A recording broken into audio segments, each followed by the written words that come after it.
Hi, it's Dwyer, gamblersadvisory.com. Here with some post-fight thoughts on Andre Ward's victory over Carl Froch. Now, I was at an airport when this fight was happening, unable to watch the fight live. I was actually going to Las Vegas to see Tim Tebow against Tom Brady in a sports book. Well, to make a long story short, um, not knowing what was happening in the fight, I decided to go to my channel page where I knew there was a tough crowd that was going to be watching this fight and commenting on it in real time online.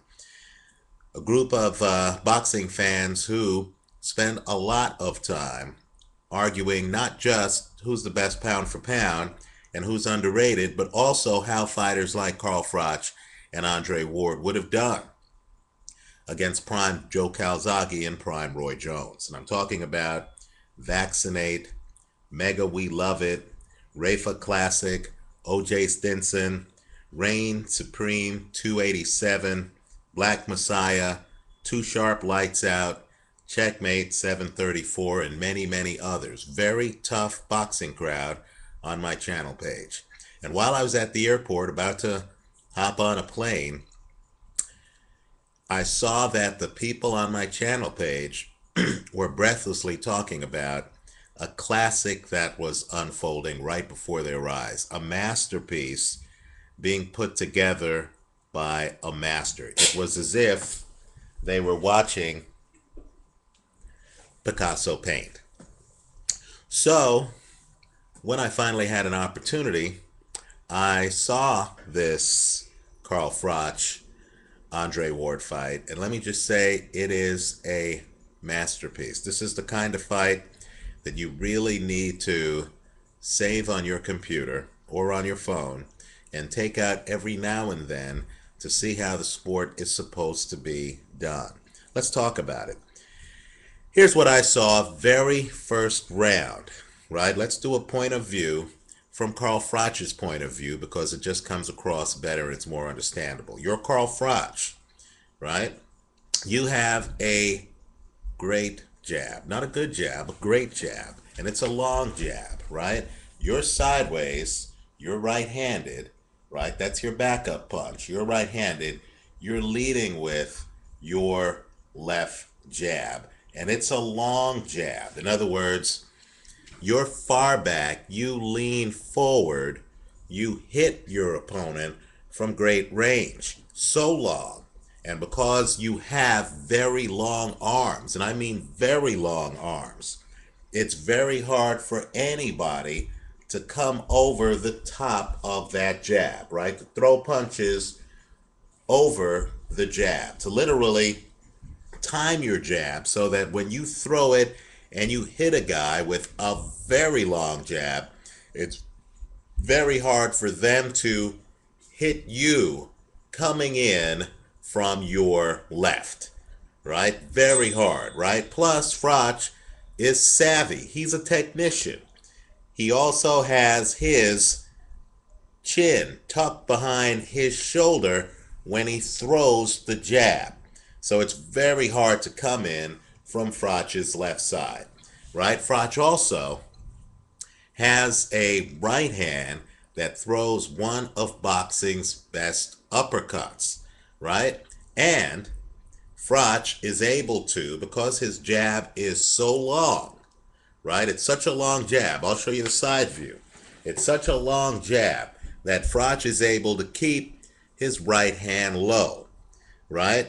In other words, his right hand is always ready, right? He's not using the right hand. He doesn't keep the right hand up here to block punches. Because why would he want to do that? He wants to use this right hand offensively. And he wants to be able to hit you with the jab. If you try to slip under the jab, he wants to be able to come back with an uppercut or a right cross, right? So Froch, there's a length dynamic to Carl Froch, and he's turned sideways, right? You have to get by a jab to have a shot to get to him, And when you're on the way to get to him, he has an uppercut and a right cross backing up that jab. So the question to look at the very beginning of the first round is, how is Andre Ward going to get by Carl Froch's jab? How? Right? Because Carl Froch has battered many an opponent with that jab. Right? Now here's where Andre Ward's greatness starts to show itself. First round opens. Right? By the way, the fight is up on YouTube and it's great. It's not the Showtime feed. It's the Sky feed. In other words, it's the British feed.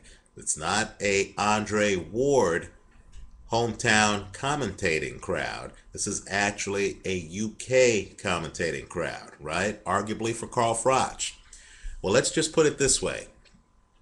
Carl Froch comes out and Andre Ward cedes to him the middle of the ring. It's actually really interesting, right? Froch comes out, comes forward, is throwing a jab. Andre Ward starts to back up. Now that's a dead tip-off. When a fighter is backing up in the first round, even before getting hit, that's a dead tip-off that he's planning on countering Carl Froch, right? He's not gonna bull rush Carl Froch. He's backing up. He's planning on countering Froch. He's gonna see what Froch offers, then he's gonna counter it. Now here's where it gets interesting. So Carl Froch is shooting his left jab. He can't land it at all. I mean, not at all. Andre Ward, who doesn't look like he's running. He's not Andre Durrell, right? He's not George Groves. He's not moving all around the ring. There's an economy of movement. Andre Ward just quietly moves backwards just enough. Not a lot, just enough. So Carl Froch's jab doesn't hit him. And then, as only a great fighter with great timing can do, Andre Ward is able to literally jump not to Carl's left. He's not trying to throw over the jab. Rather, he simply moves outside of the jab. Then as Carl pulls his jab back, Andre Ward jumps to Carl's right and is throwing left hooks. This is a counter left hook party. Ward isn't even relying on the jab. He's throwing left hooks. And what the left hooks do is they completely discombobulate Carl Froch, because Froch actually has to use his money right hand, right, to try to block left hooks, power shots that are coming from a fighter who, in my opinion, is really a southpaw fighting in an orthodox stance. So Andre Ward's left is his power hand, and he's coming in with power left hooks to counter Carl Froch's jab. So then it gets even deeper, right? Because Carl Froch has to then lift his right hand, tie up his right hand to block left hooks that are coming in. And when Carl Froch is not getting hit cleanly with power left hooks, and this is early, Carl Froch raises his hand, is able to block the left hook, but then Andre Ward is inside on him, right? Andre Ward at that point has thrown a left hook, is already by Carl Froch's jab, and is literally up on Carl Froch, to the point where, when it completely manifests itself at the end of the fourth round, Andre Ward has Carl Froch clueless and roughed up on the ropes. Andre Ward not only has seized control of the middle of the ring organically, right? I mean, just by countering. Think about it. A counterpuncher who literally has control of the middle of the ring, who's coming forward. But at the end of the fourth round, I think it's the best footage in the fight, Andre Ward literally has reached a point where he has Carl Froch, after winning the first 3 rounds, up on the ropes, getting battered inside, and then we see the secret in the fight, right? Carl Froch isn't much better fighting inside than Amir Khan, right? Andre Ward, quite frankly, is the better fighter inside, and he has Froch timed from the opening bell, where Carl Froch's left jab, one of the best jabs in boxing, is completely inconsequential in the fight, right? The only thing I've seen that's akin to a jab being neutralized like this is the first round of Winky Wright against Bernard Hopkins, who apparently is one of the role models that Andre Ward patterns himself after, right? Let me also say this too. Carl Froch, to his credit, realizes that his left jab has been neutralized because of Ward's superior foot speed and balance. Keep in mind, Ward's not only able to move back outside the jab, but then Ward's able to come in quickly as Froch pulls the jab back with power shots that are accurate. You don't see Ward miss much in the fight. So when Froch then abandons the jab and literally starts to hint at a left hook, right? That's when Ward starts hitting him with straight right hands. It's really devastating. It's do this, I'm going to do that. Do this, I'm going to do that. Now, I don't know what fight the two judges who had this 115, 113 were watching.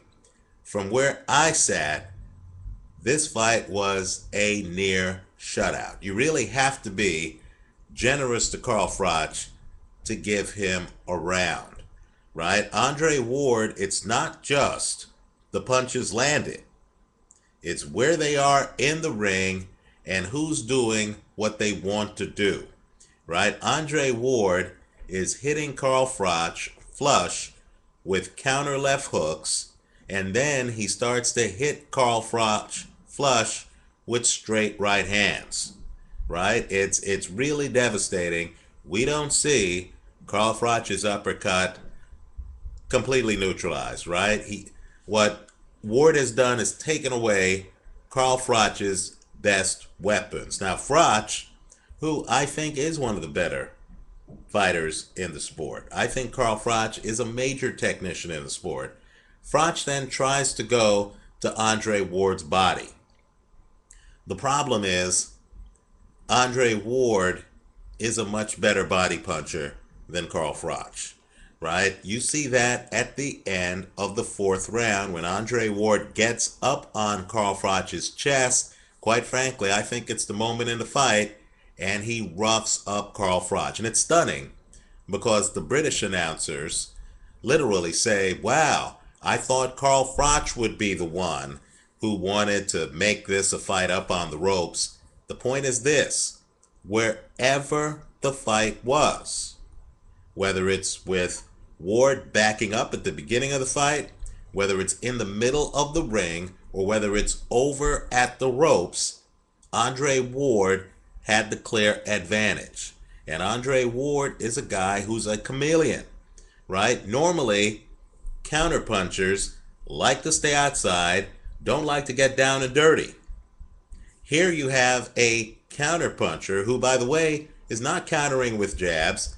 He's countering with hooks and crosses, right? Straight right hands. He's not countering with jabs. He's countering with power shots. Then when he gets inside, he's dominating the action inside. Now, after the fight, I understand Andre Ward said he wanted to fight Mikhail Kessler. There's no controversy about the first Andre Ward-Mikhail Kessler fight. I think looking back, all of us realize that Mikhail Kessler got his butt kicked and would probably get his butt kicked even worse in the second fight. One of the big mysteries of the Carl Froch fight, and I give Carl credit, is what kept Carl Froch up. He gets hit with flush, and I mean flush, left hooks, And don't kid yourself, Andre Ward has punching power. It's only Carl Froch's chin that, quite frankly, kept him upright in the fight. Also, there seems to be a narrative that's developed after this fight that Carl Froch was figuring out Andre Ward, and that Carl Froch started to come around in the later rounds. That's not the fight I saw. What I saw was a fighter who, quite frankly, had at least a 6-round advantage going into the later rounds, who then decided to play it safe against Carl Froch. I get the feeling that if Andre Ward needed those later rounds, he could have gotten those later rounds handily, right? And let me also point out, too, that some advantages are structural advantages. Carl Froch is in his 30s. His foot speed is what it is. His hand speed is what it is. When you're judging Andre Ward, don't just look at the hand speed. You need to look at the timing and the foot speed, the ability to get to locations and to do things quickly, right? Just look at how fast Andre Ward closes the distance between the two fighters in the first round when Carl Froch is throwing out that left jab, right? Notice how the jab doesn't hit. It's a long jab. And yet, by the time Froch pulls that jab back, even when he's throwing a double jab, by the time he pulls that jab back, Andre Ward is up on his right side. I mean, literally, he's that cat quick. He's up on his right side, and he's throwing a left hook, right? Just that fast. I don't think that Carl Froch can overcome that kind of coordination and foot speed advantage, right? You can work on technique and things like that unless Carl Froch is going to come up with some other line of attack that doesn't involve him leading with his jab, right? Or just trying to feint a left hook. Unless Carl Froch comes up with some entirely different approach, I don't see him ever beating Andre Ward. Froch is a puncher. He always has a puncher's chance in fights. Well, he's really a technician, but he does have a punch, particularly an uppercut. He would only have a puncher's chance against Andre Ward. If they were to fight again, and if the fight were to go to the distance, forget these 115, 113 scores. The fight wasn't that close. I believe Andre Ward wins every time. Let me also say this too. You need to frame this fight next to the Manny Pacquiao Juan Manuel Marquez fight. In that fight, Juan Manuel Marquez leads Manny Pacquiao, who's the aggressor in the fight, into counter right hands the entire fight, right? He literally has Manny walking in a counter right hands the entire fight. Here, Andre Ward literally, as the aggressor, even though he's the counterpuncher, literally has Carl Froch opening himself up to counter left hooks. Those two fights show two of the best in the sport. Both of those fights are great masterpiece performances. I tip my hat to Andre Ward. I think he is a great fighter.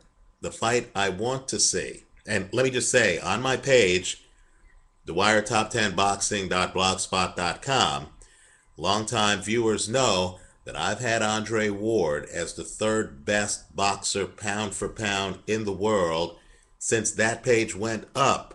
The only guys in the sport I rank perhaps ahead of him are number one, Floyd Mayweather, and number two, Sergio Martinez. All three of those fighters, Mayweather, Martinez, the M&Ms, and Andre Ward, are just fighting a different game. They're just a complete level ahead of even world-class competition like Carl Froch.